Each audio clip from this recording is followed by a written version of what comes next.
There is a creator on TikTok, a fellow author, who is trying to discredit satanic cult survivors, saying that it is all satanic panic and conspiracy theories and that there is no evidence. You may know me. I am Cheryl Rainfield, author of Scars, Stained, Hunted, Visions, and I have been open since I was a teen about being a cult torture survivor. My parents and extended family were part of intergenerational, interconnected cults, and that included satanic and KKK and neo-Nazi and some other smaller cults. The abuse was organized, incredibly organized and intentional. There was torture and mind control and trafficking, and it was horrific. And I am really grateful to be alive. I believe other survivors. I think it is so important to believe and hear other survivors. I think it's important to lift up voices of survivors. And I know how hard it can be for people to hear and believe, to want to believe in our civilized society that these horrific things happen. I think about how hard it is for so many people to believe a woman who's been raped, how many people try and tear her apart and say that she's lying, and of child sexual abuse survivors. And then you go to the extreme, ongoing, organized cult torture that happens in our society, and people don't want to listen or believe, but it's real and it happens. There is proof, there is evidence, but cults, organized cults like this, make it very hard. But if you go to the website ra-info.org and also traumadissociation.com, you will find links to and discussion about cases where they have found evidence of satanic cult abuse. That includes the McMartin case, where they found tunnels and bones and cauldrons exactly where the kids of the daycare said they would be.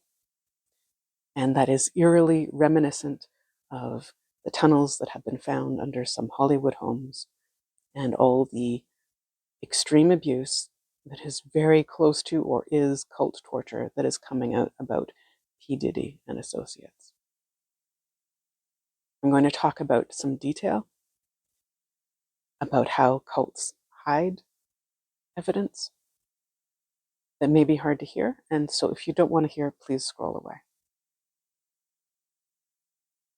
One thing that cults do to try and destroy evidence and make sure that kids and teens and adults, survivors, when they speak out, are not believed, is that they force us victims to ingest human flesh, that of people who were murdered. Right? That gets rid of a lot of evidence. And it is done in many different ways,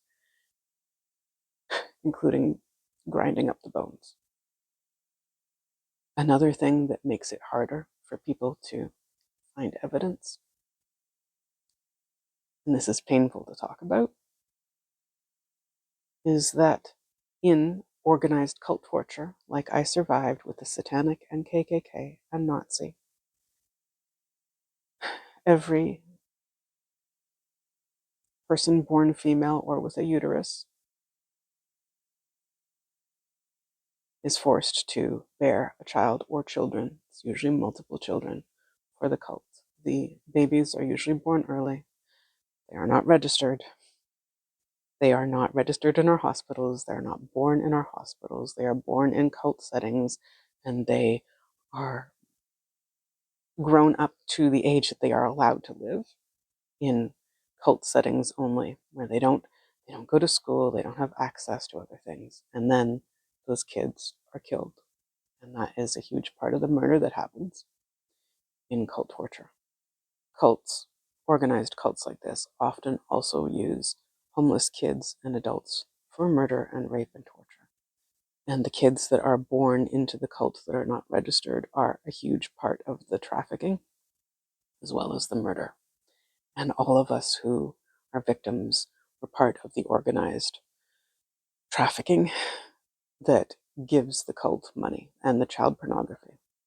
There are also a lot of people in positions of power in the organized cult torture. So I remember police officers and social workers, judges and lawyers, nurses and doctors. And they all worked in conjunction with each other to make sure that there was as little possible evidence to be found, except, of course, in our bodies, and worked to help keep us silent. These organized cults build on years and years of cult torture and of mind control techniques to keep us silent. And speaking out is so incredibly hard. And when cult survivors actually speak out, it's so important to believe us, to hear us. Organized cult torture survivors like us have been through some of the most extreme torture and mind control. And my doctor found evidence of not only internal scarring, which is to be expected after the torture and ongoing torture and rape I endured, but also evidence of having borne a child. But I'm lesbian. I have never, ever been with a man by consent. The only way that this happened was through the torture. I have never had a child except for children that I was forced to bear through the cult torture. And that started for me as a teen. And I know it did for other survivors too. I saw it and witnessed it. I experienced it. It is horrific. People don't want to believe that this extreme organized torture can happen in our society, civilized society, but it does. And I really hope that you can believe and hear survivors and hold space for us, even though it is so much pain and trauma. Our society already doesn't want to believe marginalized voices. And I think it's so important that we believe survivors, support survivors, and that we don't try and tear other survivors down. I'm also very aware that in the organized cult torture, the satanic KKK and Nazi, that our abusers did sometimes dress up as police and doctors and nurses and teachers to try and make us be afraid of those people in positions of power and to keep us from talking.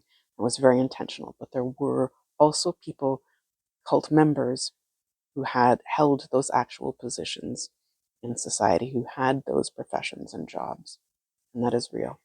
I also don't think that my cult abusers actually believed in Satanism. I think they used the language and the clothing that they wore and the religious artifacts to try and discredit us more when we would actually talk, because who wants to believe that, and to create more fear.